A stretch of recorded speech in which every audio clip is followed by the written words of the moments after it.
So what this exercise is going to be is I'll call out a set of directions. You're going to move to the person directly in front of you. So we've got Duncan and Baron, so we've got Poodle and Yellow Lab, and then Dasher and Archie, Yellow Lab and Black Lab. So those are the partners. You're not actually interacting with your partners. You are not getting close enough to them for the dogs to reach one another. But for the sake of the exercise, those are your partners, so those are the people you are moving towards. I'm going to call out an instruction. You'll ask your dog to do it.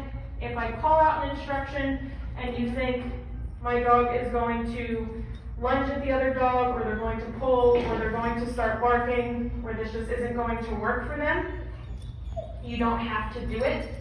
If I call out an instruction and you think, okay, if I do that, I think my dog can handle this, you do the instruction, your dog handles it, and then you're there for 3 seconds, oh geez, I think they're going to lunge at the other dog, you can back up.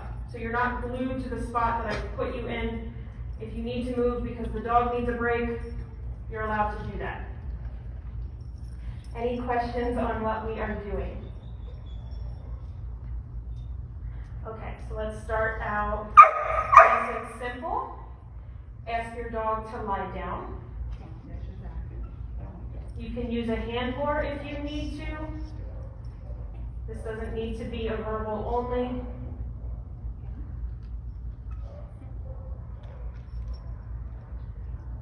Got puppies in and down. Nice job. Ask your puppy to sit. Coming from a down up into a sit is a lot harder. You might need to move away from where you're standing to get them into a sit. That takes core strength to go from a down up into a sit, especially on a slippery floor like this.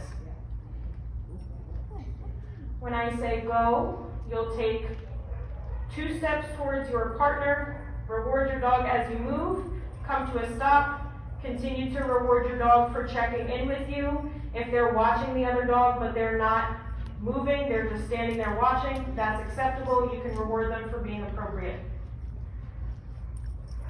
Ready? And go. Take 2 steps towards your partner.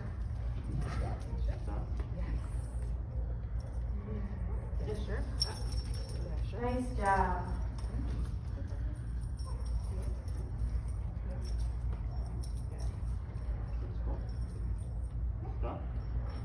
So you've taken 2 steps towards your partner. Head back to your cone.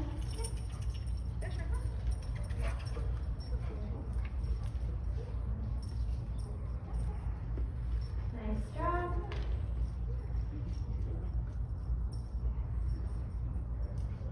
So head back to your cone, face your partner.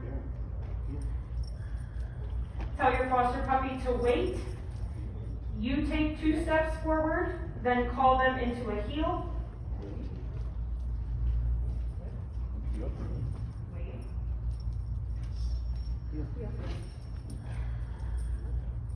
If 2 steps feels like it's too far, you can take 1 step forward and call the puppy into a heel. But looks like we all did it. Good job. When we're stationary like this, you can anchor the leash, so step on the leash on the floor so that the dog isn't pulling you around. Take 1 step towards your partner. Reward your dog for staying with you and for checking in.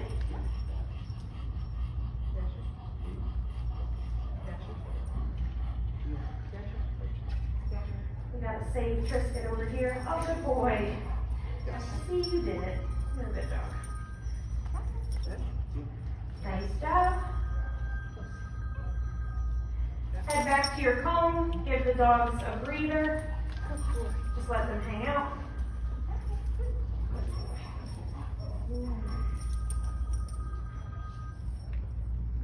Why is your puppy sleeping?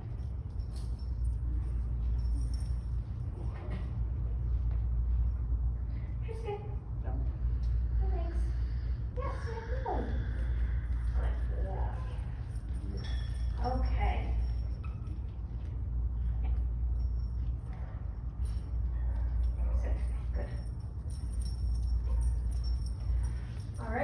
We'll get started back at your cones. Ask your foster puppy to wait. Take 3 steps towards your partner, and then call your puppy into a heel. Just it.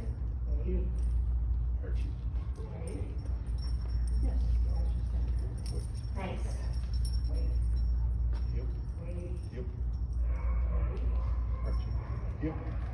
Nice job. Take 2 more steps towards your partner. Yes.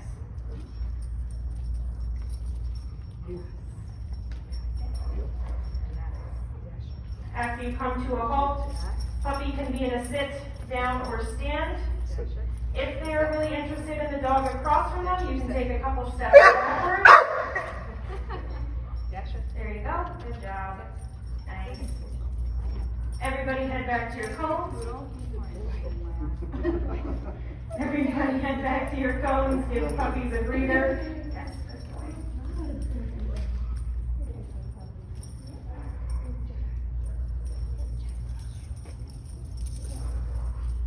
Good job. Okay, all you care about is your brother and your roommate. All right, we're gonna do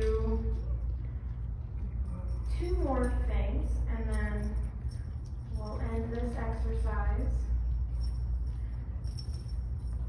So come back to your cones. Just it. Hello. Good boy.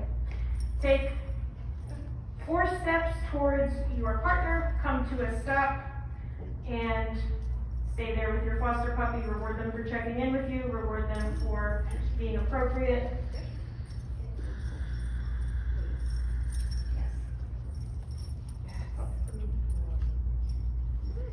Good job. Yes, very good boy.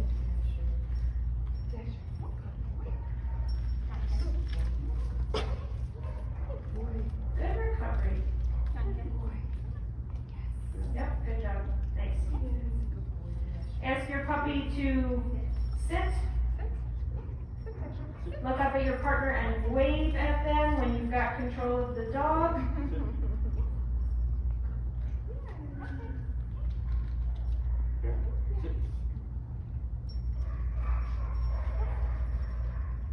You can ask the puppies to wait if you need to. Good. And then once you've done a wave, you can head back to your cone.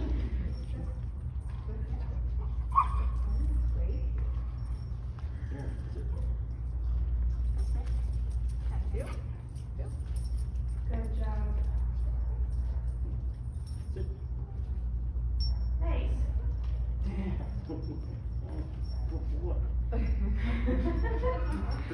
You just did it on poodle time. You had a lot to think about. All right, give your puppies a breather. So when we do things like that, that's something you can do if you don't have more than 1 dog in the home. Then you could do this with friends or family that come to visit, where that friend or family member is the distraction and you slowly move towards them, working on different obedience skills as you go. So you take 2 steps towards them, ask for a sit or down or a heel, and then you move away. The important elements of that exercise are that we kept moving back to our cones and then letting the dog take a breather. Because doing those sorts of things are very exciting, it's very interesting, and if we keep them in that state of excitement for a long period of time, we're going to end up with behaviors that we don't want. So the lunging, pulling, barking, that sort of thing. Every dog is going to have a different time limit. So you may have had dogs in the past that didn't care about other dogs. They went bananas over people. Maybe you've had a dog, maybe you've only ever had dogs that go bananas over other dogs or people. But you might see somebody else in class that their puppy doesn't give a hoot about the other dogs. That's just their personalities. It's not something that you've done incorrectly. When you practice things like this, always give them a breather. So for example, I'm practicing this with somebody that's visiting my house. We're working on it in the driveway. I'm going to retreat several times so that my dog gets space from the thing that is very exciting, rather than keeping them close by to the thing that's exciting them. Good boy, that's very nice. Okay, so that ends that exercise.